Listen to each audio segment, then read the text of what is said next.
Hi, joining us on Design Spark is Danny Wright from GR Motorsport, who's talking to us about what it takes to keep a high-powered superbike on the track. We're going to be talking about data, sensors, and how to keep rider and bike in pole position. Hi, Danny, would you like to say hello? Yeah, sure. I'm Danny Wright, and I'm crew chief for GR Motorsport. Great. So Danny, you're crew chief, but how long have you been in that position, and what do you bring to the role of crew chief? So I've been working in the professional motorsport for 13 years now, and I've been working for GR Motorsport for 12 years. My role is to actively manage a core group of people around a rider and make sure that we get the best results possible from the weekend. Great. So I would imagine that's quite involved. One of the things I know about kind of Formula One, for example, obviously lots of data points that can be gathered from high performance vehicles, bikes, cars, etc. But what is it in terms of the data and working with the engineering team that you're really looking for back at base? So we, over a weekend, will collect a variance of data from rider feedback to electronic data from off the bike. Also, the engineers have all got their input as well to what's been happening, what's worked well, and what's worked not. And then we'll pull all that information together. We work actively at the race circuit, but then when we come back to base, we'll then look at what's gone wrong, what's gone right, and how we can make it better and push forward for the next event and make some progress. Yeah. So in terms of that data as well, how do you actively collect the data? What do you use during the race? So for data points example, I would imagine there's quite a lot of data to choose from, and how would you narrow down on the key kind of data points that you need to measure? Yeah, so there's on the bike there's an ECU that logs all the data from what's happening on the bike. So then we can monitor every single thing that's happening on the bike, from wheel speed to exhaust gas temperatures to fuel pressure to anything that the bike needs to run. We can monitor it, but then we also can monitor what the rider's doing on the bike. So we can monitor his throttle response, we can monitor his braking pressure, even how much down to how much force he's putting through the gear lever. We can monitor that. Okay, so that's quite intricate and involved by the sounds of it as well. So that there's quite a lot of data to gather, and one set of data points may feed into another, to get optimum performance. So what type of sensors is it you're using to gather this data? There's a variety. So we have pressure sensors that measure tire pressures, fuel pressure, oil pressure. We have temperature sensors for tire temperature. We have air temperature, ambient air temperature, airbox temperature, and then we've got different sensors for logging gear position. We've got the quick shifter sensors. We've got distance stroke sensors for suspension position, speed sensors for front and rear wheel speed. There's a variety of sensors that we use for logging. Like I say, anything that is on the bike, we can log. Okay, and the information obviously you're taking direct from the race itself and the sensors. You will then take that back into your base where you start to work on the data kind of manipulation, if you like, of the sensor data and how you would then set the bike up for the race. But I guess once the rider is out on the track, that's as much as you can do at that time. You can't really do anything different, but maybe afterwards that you look to calibrate again. Is that right? Yeah, so it's not, motorcycle racing is a little bit different to Formula One, how they can monitor the live car and see what's happening. Whereas in motorcycle racing, we're always kind of a lap behind because we have to wait until the bike comes into the pit box to download the data and see what's happening. The only communication that we've got with the rider is through the pit board.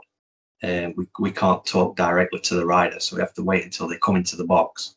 They'll tell us what's working or if they've got a problem with something, and then we'll look at the data, and then there's a core team of people that will analyze that.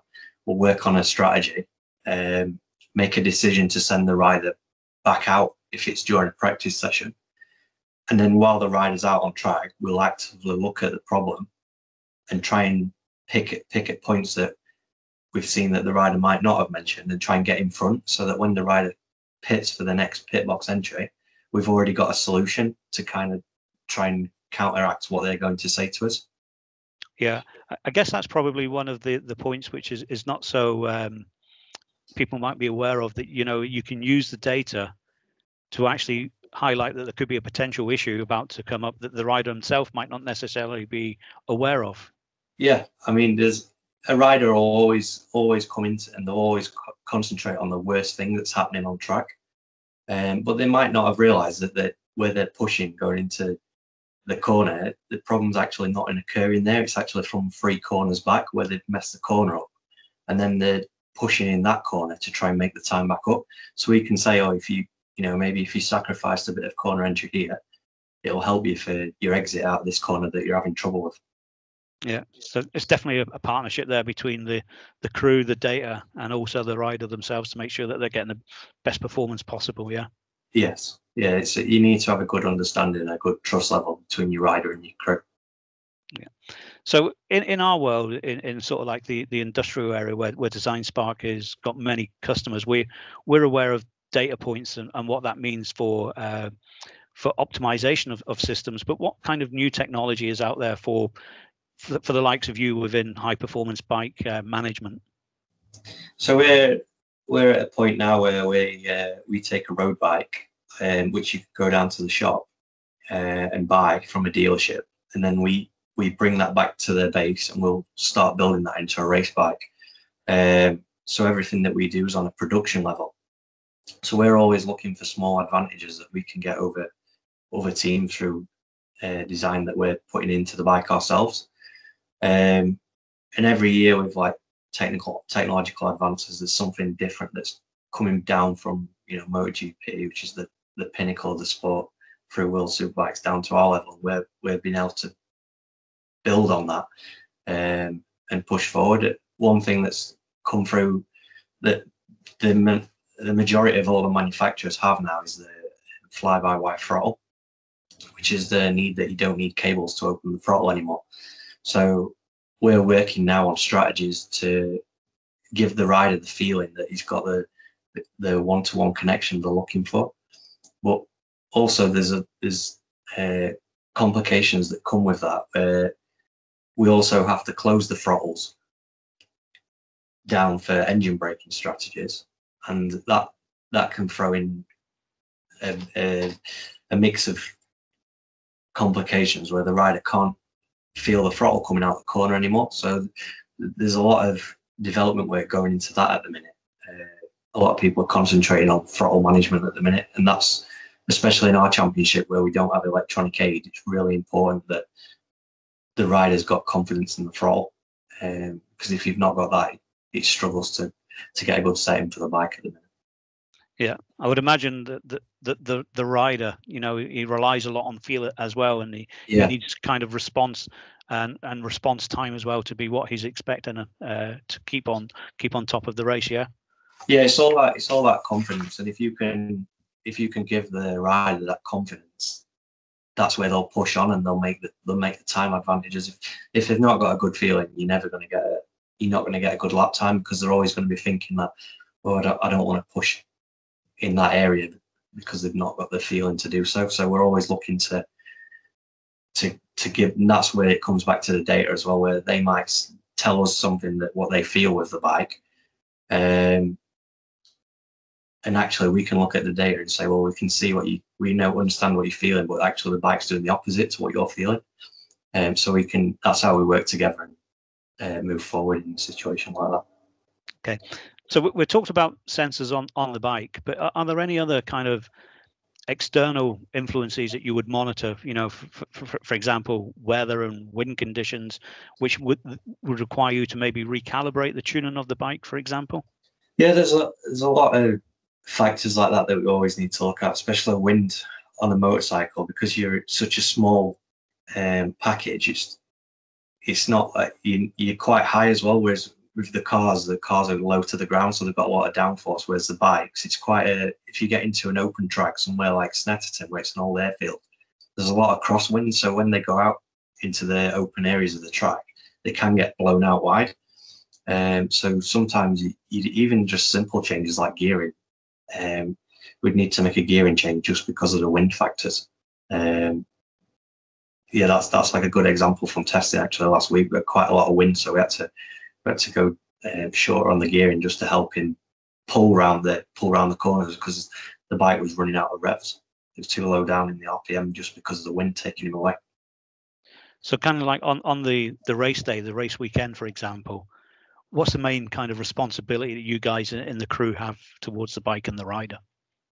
So we've got a program through the weekend where everyone has their own individual duties, and it's all planned out, so everyone knows what they're doing. There's a time schedule that we all work to, and it's my job to make sure that all those guys are all doing what they've been told to do, and they're all on top of their jobs. The race weekend, the main focus is to be competitive and be as competitive as we can be. As long as everyone's doing the jobs, there's no reason why that can't happen. Okay, so just before we finish, I'm interested in engine management systems, for example. You know, we're familiar obviously with modern cars and you know, vehicles these days. We have a light that comes on, tells us that there's a problem with the engine. But in terms of real engine management for high performance track bikes, what is it you can actually do? Would you actually go in and maybe do some software code changes, for example? Is that the type of thing that you also get involved in? Yeah, so in the British Superbike series, it's a controlled ECU management system. So that basically means that every single team is on the same program and the same hardware. So it's done to level the playing field, so that you can't have a factory team that has got, you know, maybe 2 or 3 data engineers. That gives them a direct advantage over the smaller teams that might only be able to afford 1 data engineer. Yeah. So there's what they do is they've removed all the rider aids, so we don't have any traction control, anti-wheel loop control, launch control. All those rider aids are completely stripped away to make it a really raw and open championship. What that does is it means that we can have the ECU system is completely open. Apart from that we can change any single parameter within the program, whether that be fueling, ignition cuts, the throttle mapping we work on, there's engine braking strategies. So what it does is it means you need to focus a lot more on the data.